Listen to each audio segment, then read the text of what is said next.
Sir Arthur Conan Doyle. The Adventure of the Sussex Vampire.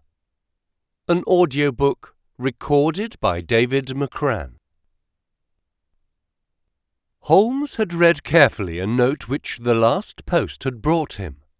Then, with the dry chuckle which was his nearest approach to a laugh, he tossed it over to me. For a mixture of the modern and the medieval, of the practical and the wildly fanciful, I think this is surely the limit, said he. What do you make of it, Watson?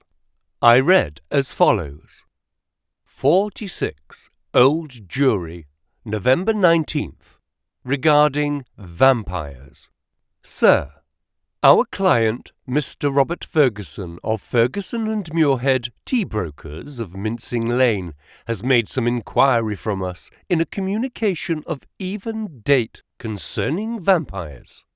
As our firm specializes entirely upon the assessment of machinery, the matter hardly comes within our purview, and we have therefore recommended Mr. Ferguson to call upon you and lay the matter before you. We have not forgotten your successful action in the case of Matilda Briggs. We are, sir, faithfully yours, Morrison and Dodd, per E.J.C. Matilda Briggs was not the name of a young woman, Watson, said Holmes in a reminiscent voice. It was a ship which is associated with the giant rat of Sumatra, a story for which the world is not yet prepared. But what do we know about vampires? Does it come within our purview either? Anything is better than stagnation, but we really seem to have been switched on to a Grimm's fairy tale. Make a long arm, Watson, and see what V has to say. I leaned back and took down the great index volume to which he referred. Holmes balanced it on his knee, and his eyes moved slowly and lovingly over the record of old cases, mixed with the accumulated information of a lifetime. Voyage of the Glorious Scot, he read. That was a bad business. I have some recollection that you made a record of it, Watson, though I was unable to congratulate you upon the result. Victor Lynch, the forger. Venomous lizard or Gila, remarkable case that. Vittoria, the circus belle. Vanderbilt and the Yeggman. Vipers, Vigor, the Hammersmith wonder. Hello, good old index. Oh, you can't beat it. Listen to this, Watson. Vampirism in Hungary, and again, vampires in Transylvania. He turned over the pages with eagerness, but after a short, intent perusal, he threw down the great book with a snarl of disappointment. Rubbish, Watson, rubbish. What have we to do with walking corpses who can only be held in their grave by stakes driven through their hearts? It's pure lunacy. But surely, said I, the vampire was not necessarily a dead man. A living person might have the habit.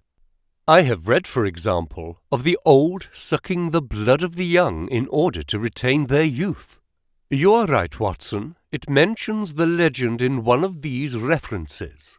But are we to give serious attention to such things? This agency stands flat-footed upon the ground, and there it must remain. The world is big enough for us.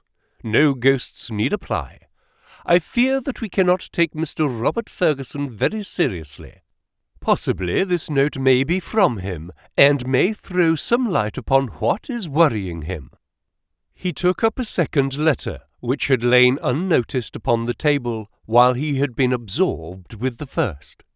This he began to read with a smile of amusement upon his face, which gradually faded away into an expression of intense interest and concentration. When he had finished, he sat for some little time lost in thought, with the letter dangling from his fingers. Finally, with a start, he aroused himself from his reverie. Cheeseman's Lamberley. Where is Lamberley, Watson? Is it not Sussex, south of Horsham? Not very far, eh? And Cheeseman's? I know that country, Holmes. It is full of old houses which are named after men who built them centuries ago. You get Audleys and Harveys and Carritons. The folk are forgotten, but their names live in their houses." "Precisely," said Holmes coldly. It was one of the peculiarities of his proud, self-contained nature that though he docketed any fresh information very quietly and accurately in his brain, he seldom made any acknowledgment to the giver. "I rather fancy we shall know a good deal more about Cheeseman's Lamberley before we are through. The letter is, as I had hoped, from Robert Ferguson. By the way, he claims acquaintance with you." "With me?" "You had better read it." He handed the letter across. It was headed with the address quoted. "Dear Mr. Holmes," it said, "I have been recommended to you by my lawyers, but indeed the matter is so extraordinarily delicate that it is most difficult to discuss. It concerns a friend for whom I am acting. This gentleman married some 5 years ago a Peruvian lady, the daughter of a Peruvian merchant, whom he had met in connection with the importation of nitrates. The lady was very beautiful, but the fact of her foreign birth and of her alien religion always caused a separation of interests and of feelings between husband and wife, so that after a time his love may have cooled towards her, and he may have come to regard their union as a mistake. He felt there were sides of her character which he could never explore or understand. This was the more painful as she was as loving a wife as a man could have, to all appearance absolutely devoted. Now for the point which I will make more plain when we meet. Indeed, this note is merely to give you a general idea of the situation and to ascertain whether you would care to interest yourself in the matter. The lady began to show some curious traits, quite alien to her ordinarily sweet and gentle disposition. The gentleman had been married twice, and he had one son by the first wife. This boy was now 15, a very charming and affectionate youth, though unhappily injured through an accident in childhood. Twice the wife was caught in the act of assaulting this poor lad in the most unprovoked way. Once she struck him with a stick and left a great weal on his arm. This was a small matter, however, compared with her conduct to her own child, a dear boy just under 1 year of age. On one occasion, about a month ago, this child had been left by its nurse for a few minutes. A loud cry from the baby, as of pain, called the nurse back. As she ran into the room, she saw her employer, the lady, leaning over the baby and apparently biting his neck. There was a small wound in the neck from which a stream of blood had escaped. The nurse was so horrified that she wished to call the husband, but the lady implored her not to do so, and actually gave her £5 as a price for her silence. No explanation was ever given, and for the moment the matter was passed over. It left, however, a terrible impression upon the nurse's mind, and from that time she began to watch her mistress closely and to keep a closer guard upon the baby, whom she tenderly loved. It seemed to her that even as she watched the mother, so the mother watched her, and that every time she was compelled to leave the baby alone, the mother was waiting to get at it. Day and night the nurse covered the child, and day and night the silent, watchful mother seemed to be lying in wait, as a wolf waits for a lamb. It must read most incredible to you, and yet I beg you to take it seriously, for a child's life and a man's sanity may depend upon it. At last there came one dreadful day when the facts could no longer be concealed from the husband. The nurse's nerves had given way. She could stand the strain no longer, and she made a clean breast of it all to the man. To him it seemed as wild a tale as it may now seem to you. He knew his wife to be a loving wife, and, save for the assaults upon her stepson, a loving mother. Why, then, should she wound her own dear little baby?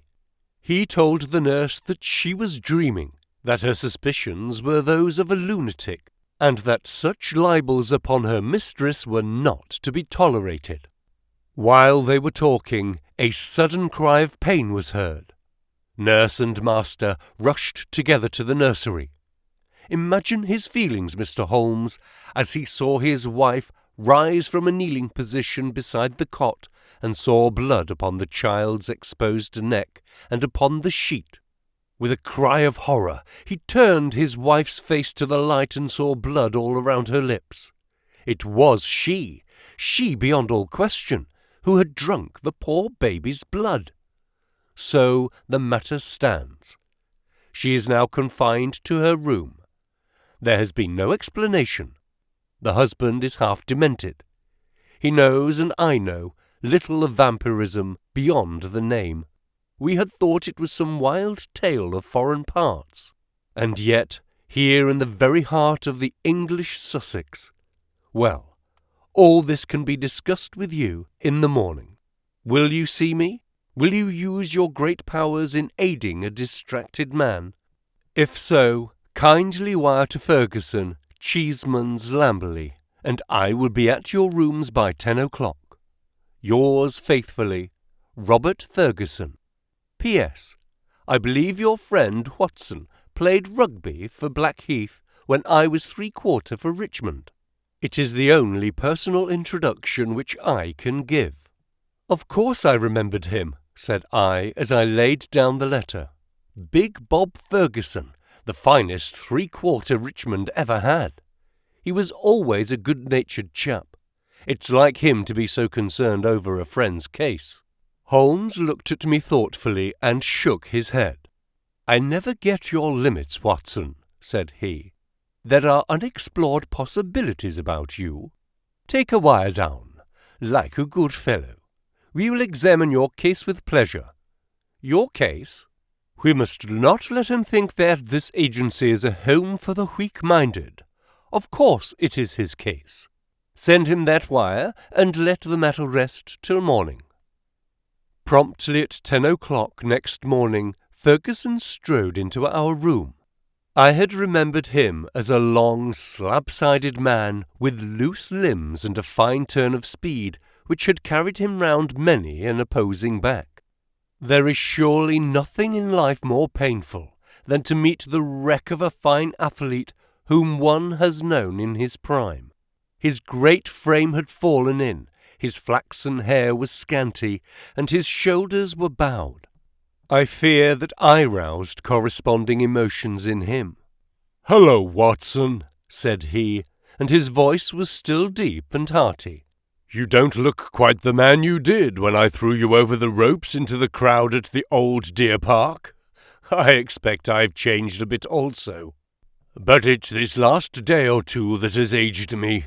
I see by your telegram, Mr. Holmes, that it is no use my pretending to be anyone's deputy." "It is simpler to deal direct," said Holmes. "Of course it is, but you can imagine how difficult it is when you are speaking of the one woman whom you are bound to protect and help. What can I do? How am I to go to the police with such a story, and yet the kiddies have got to be protected? It is madness, Mr. Holmes. Is it something in the blood? Have you any similar case in your experience? For God's sake, give me some advice, for I am at my wit's end." "Very naturally, Mr. Ferguson. Now sit here and pull yourself together and give me a few clear answers.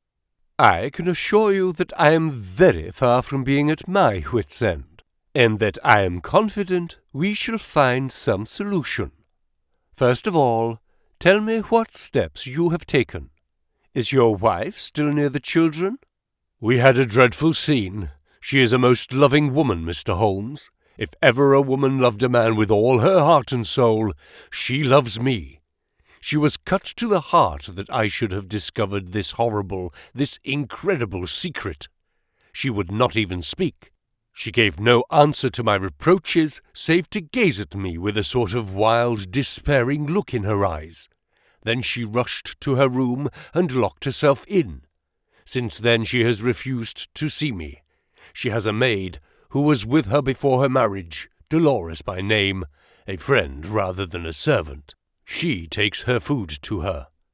Then the child is in no immediate danger. Mrs. Mason, the nurse, has sworn that she will not leave it night or day. I can absolutely trust her. I am more uneasy about poor little Jack, for as I told you in my note, he has twice been assaulted by her. But never wounded. No, she struck him savagely. It is the more terrible, as he is a poor little, inoffensive cripple. Ferguson's gaunt features softened as he spoke of his boy. You would think that the dear lad's condition would soften anyone's heart. A fall in childhood and a twisted spine, Mr. Holmes, but the dearest, most loving heart within. Holmes had picked up the letter of yesterday and was reading it over. What other inmates are there in your house, Mr. Ferguson? 2 servants who have not been long with us, 1 stable hand, Michael, who sleeps in the house, my wife, myself, my boy Jack, baby, Dolores, and Mrs. Mason. That is all. I gather that you did not know your wife well at the time of your marriage? I had only known her a few weeks. How long had this maid Dolores been with her? Some years. Then your wife's character would really be better known by Dolores than by you. Yes, you may say so. Holmes made a note. I fancy, said he, that I may be of more use at Lamberley than here. It is eminently a case for personal investigation. If the lady remains in her room, our presence could not annoy or inconvenience her. Of course, we would stay at the inn. Ferguson gave a gesture of relief. It is what I hoped, Mr. Holmes. There is an excellent train at 2 from Victoria, if you could come. Of course we could come. There is a lull at present. I can give you my undivided energies. Watson, of course, comes with us. But there are 1 or 2 points upon which I wish to be very sure before I start. This unhappy lady, as I understand it, has appeared to assault both the children, her own baby and your little son. That is so. But the assaults take different forms, do they not? She has beaten your son, once with a stick and once very savagely with her hands. Did she give no explanation why she struck him? None, save that she hated him. Again and again she said so. Well, that is not unknown among stepmothers. A posthumous jealousy, we will say. Is the lady jealous by nature? Yes, she is very jealous. Jealous with all the strength of her fiery tropical love. But the boy, he is 15, I understand, and probably very developed in mind, since his body has been circumscribed in action. Did he give you no explanation of these assaults? No, he declared there was no reason. Were they good friends at other times? No, there was never any love between them. Yet you say he is affectionate. Never in the world could there be so devoted a son. My life is his. He is absorbed in what I say or do. Once again, Holmes made a note. For some time he sat lost in thought. No doubt you and the boy were great comrades before the second marriage. You were thrown very close together, were you not? Very much so. And the boy, having so affectionate a nature, was devoted, no doubt, to the memory of his mother. Most devoted. He would certainly seem to be a most interesting lad. There is one other point about these assaults. Were the strange attacks upon the baby and the assaults upon your son at the same period? In the first case it was so.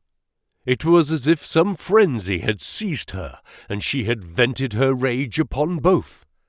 In the second case it was only Jack who suffered. Mrs. Mason had no complaint to make about the baby. That certainly complicates matters.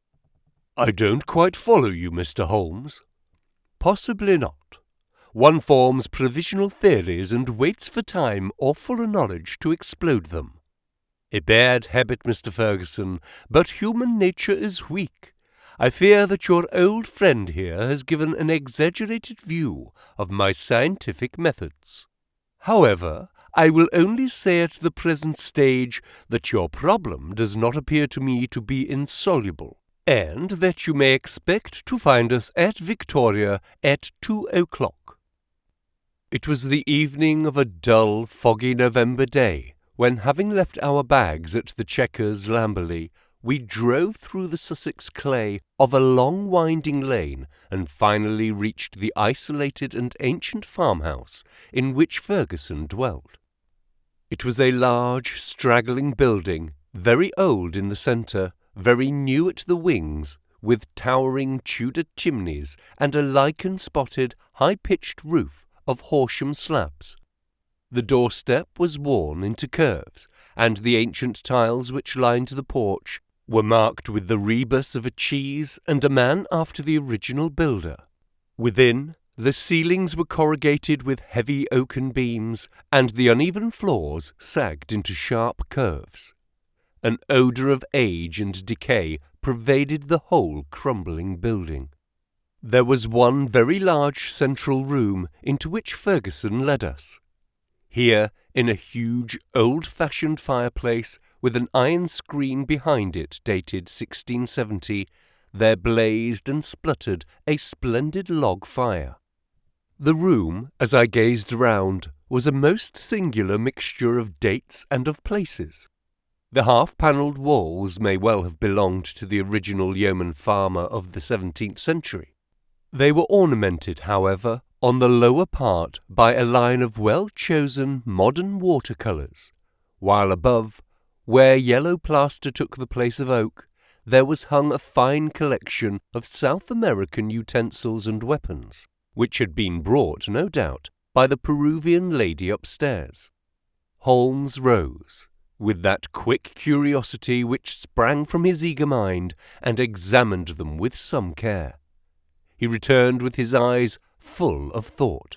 "Hello!" he cried. "Hello!" A spaniel had lain in a basket in the corner. It came slowly forward towards its master, walking with difficulty. Its hind legs moved irregularly, and its tail was on the ground. It licked Ferguson's hand. "What is it, Mr. Holmes?" "The dog." "What's the matter with it?" "That's what puzzles the vet. A sort of paralysis, spinal meningitis, he thought. But it is passing. He'll be all right soon. Won't you, Carlo?"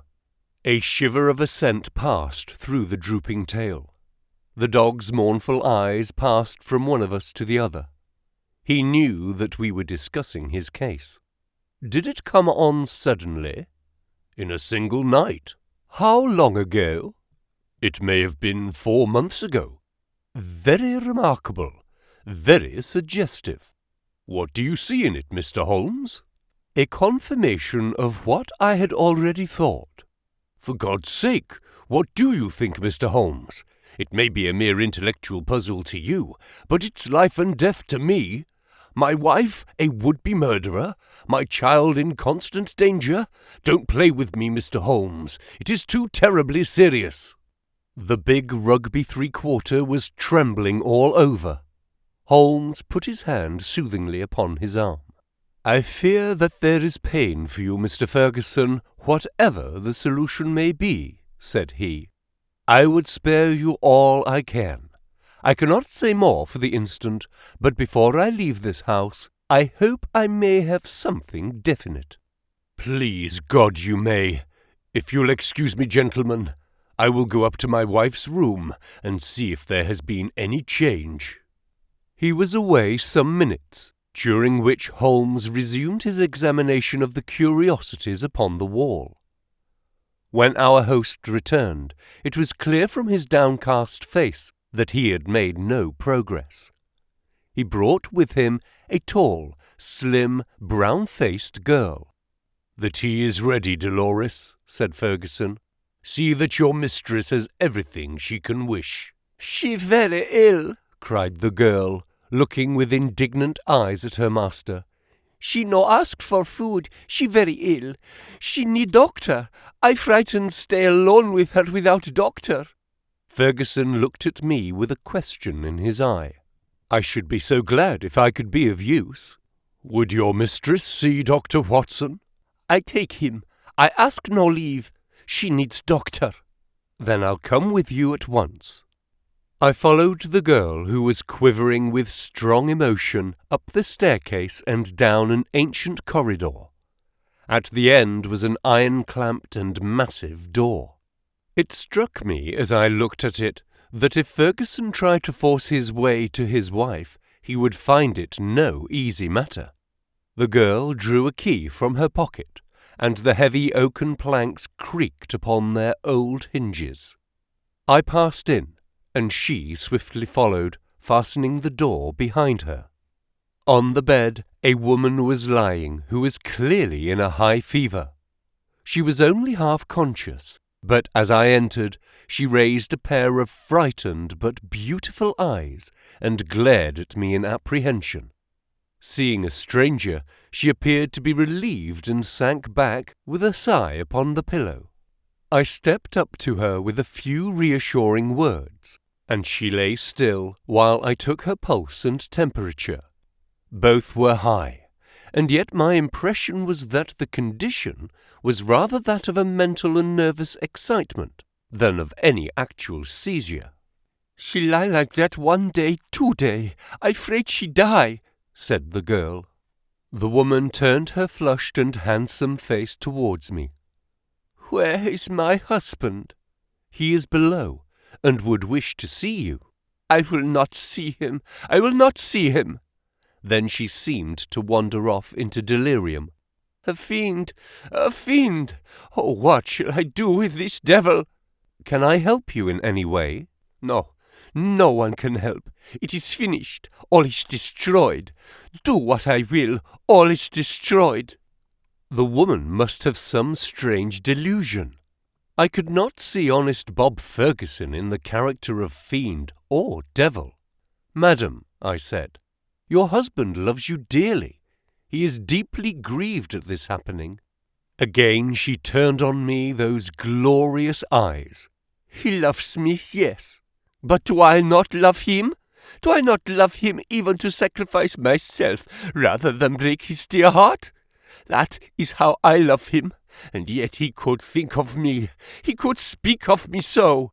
"He is full of grief, but he cannot understand." "No, he cannot understand, but he should trust." "Will you not see him?" I suggested. "No, no, I cannot forget those terrible words nor the look upon his face. I will not see him. Go now. You can do nothing for me. Tell him only one thing. I want my child. I have a right to my child. That is the only message I can send him." She turned her face to the wall and would say no more. I returned to the room downstairs, where Ferguson and Holmes still sat by the fire. Ferguson listened moodily to my account of the interview. "How can I send her the child?" he said. "How do I know what strange impulses might come upon her? How can I ever forget how she rose from the bedside, it with its blood upon her lips?" He shuddered at the recollection. "The child is safe with Mrs. Mason, and there he must remain." A smart maid, the only modern thing which we had seen in the house, had brought in some tea. As she was serving it, the door opened and a youth entered the room. He was a remarkable lad, pale-faced and fair-haired, with excitable light blue eyes which blazed into a sudden flame of emotion and joy as they rested upon his father. He rushed forward and threw his arms round his neck with the abandon of a loving girl. "Oh, Daddy," he cried, "I did not know that you were due yet. I should have been here to meet you. Oh, I am so glad to see you." Ferguson gently disengaged himself from the embrace with some little show of embarrassment. "Dear old chap," he said, patting the flaxen head with a very tender hand. I came early because my friends, Mr. Holmes and Dr. Watson, have been persuaded to come down and spend an evening with us." "Is that Mr. Holmes the detective?" "Yes." The youth looked at us with a very penetrating and, as it seemed to me, unfriendly gaze. "What about your other child, Mr. Ferguson?" asked Holmes. "Might we make the acquaintance of the baby?" "Ask Mrs. Mason to bring the baby down," said Ferguson. The boy went off with a curious, shambling gait, which told my surgical eyes that he was suffering from a weak spine. Presently he returned, and behind him came a tall, gaunt woman, bearing in her arms a very beautiful child, dark-eyed, golden-haired, a wonderful mixture of the Saxon and Latin. Ferguson was evidently devoted to it, for he took it into his arms and fondled it most tenderly. "Fancy anyone having the heart to hurt him," he muttered, as he glanced down at the small angry red pucker upon the cherub's throat. It was at this moment that I chanced to glance at Holmes, and saw a most singular intentness in his expression. His face was as set as if it had been carved out of old ivory, and his eyes, which had glanced for a moment at father and child, were now fixed with eager curiosity upon something at the other side of the room. Following his gaze, I could only guess that he was looking out through the window at the melancholy, dripping garden.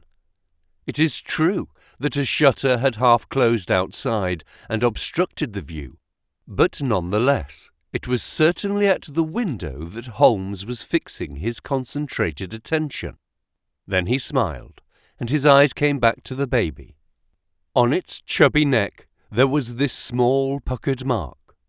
Without speaking, Holmes examined it with care. Finally, he took one of the dimpled fists which waved in front of him. "Goodbye, little man. You have made a strange start in your life.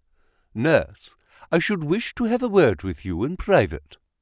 He took her aside and spoke earnestly for a few minutes. I only heard the last words, which were, "Your anxiety will soon, I hope, be set at rest." The woman, who seemed to be a sour, silent kind of creature, withdrew with the child. "What is Mrs. Mason like?" asked Holmes. "Not very prepossessing externally, as you can see, but a heart of gold, and devoted to the child." "Do you like her, Jack?" Holmes turned suddenly upon the boy. His expressive mobile face shadowed over, and he shook his head. "Jackie has very strong likes and dislikes," said Ferguson, putting his arm round the boy. "Luckily, I am one of his likes." The boy cooed and nestled his head upon his father's breast. Ferguson gently disengaged him. "Run away, little Jackie," said he, and he watched his son with loving eyes until he disappeared. "Now, Mr. Holmes," he continued when the boy was gone, "I really feel that I have brought you on a fool's errand, for what can you possibly do save give me your sympathy? It must be an exceedingly delicate and complex affair from your point of view." "It is certainly delicate," said my friend with an amused smile, "but I have not been struck up to now with its complexity. It has been a case for intellectual deduction. But when this original intellectual deduction is confirmed point by quite a number of independent incidents, then the subjective becomes objective, and we can say confidently that we have reached our goal. I had, in fact, reached it before we left Baker Street, and the rest has merely been observation and confirmation." Ferguson put his big hand to his furrowed forehead. "For heaven's sake, Holmes," he said hoarsely, "if you can see the truth in this matter, do not keep me in suspense. How do I stand? What shall I do? I care nothing as to how you have found your facts, so long as you have really got them." "Certainly I owe you an explanation, and you shall have it. But you will permit me to handle the matter in my own way?" Is the lady capable of seeing us, Watson? She is ill, but she is quite rational. Very good. It is only in her presence that we can clear the matter up. Let us go up to her. She will not see me, cried Ferguson.